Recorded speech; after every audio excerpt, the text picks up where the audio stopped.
Hanggang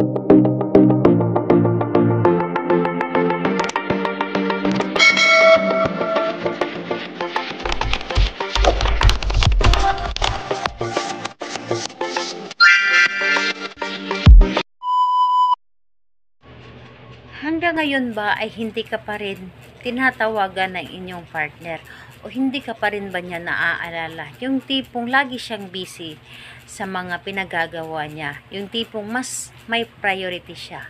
Gusto mo ba na ikaw lamang ang priority niya at ikaw lamang ang lagi niyang tatawagan?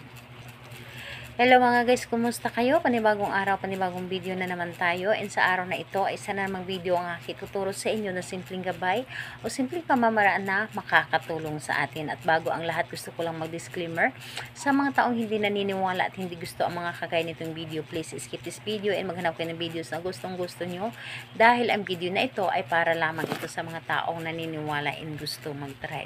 Sa lahat po ng mga nagko-comment dito sa aking video dito sa loob ng aking channel, mag-ingat sa lahat ng mga nagre-reply sa inyo na dinadala kayo sa kanilang WhatsApp Imo app upang makaiwas po tayo sa scam.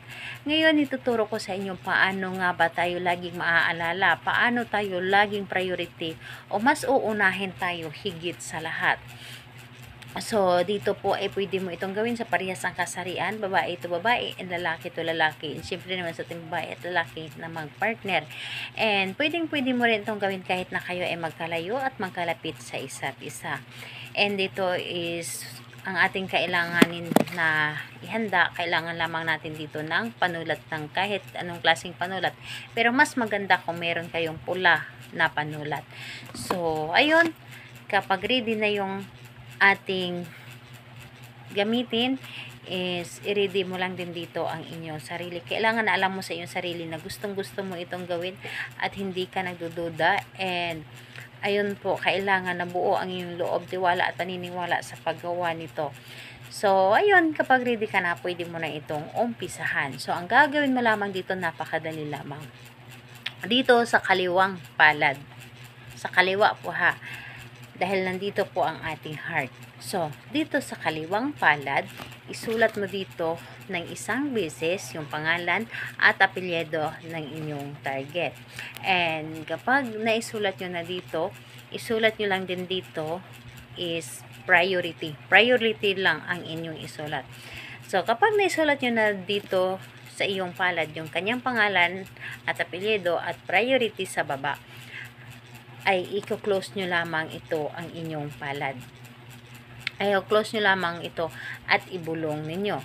Ibulong ninyo na sa pamamagitan nito, ako ay lagi mong maaalala and lagi mo akong tatawagan, lagi mo akong priority kahit man ano pa ang inyong gagawin. Kahit gaano ka pa kabisi, ako laging nasa isip mo, ako ang laging uunahin mo, ako laging tatawagan mo. Mas mauuna or mas priority mo ako higit sa lahat. Yung tipong gaano mo kagusto na ikaw lamang ang priority, yung gaano mo kagusto na kahit sino pa yan yung kasama niya ay yung isip niya ay ikaw. Yung isip niya na ikaw yung priority niya, makasama niya, makausap niya, yung ikaw lang ang kaligayahan niya. Yung tipong ganon.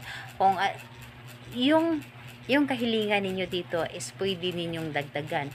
Pagganahin ninyo ang inyong isip dahil kung ano man yung iniisip natin, yun ang mangyayari. So, ayun, hayaan ninyo yung naisulat ninyo dito, hayaan ninyo sa loob ng inyong kamay.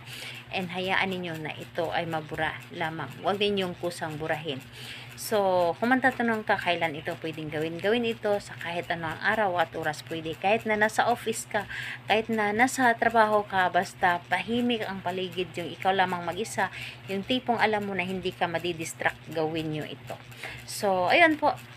Yun lamang ang inyong dapat na gawin. Sobrang napaka-effective nito kahit nasa kamay nyo lamang, pero napaka-effective nito.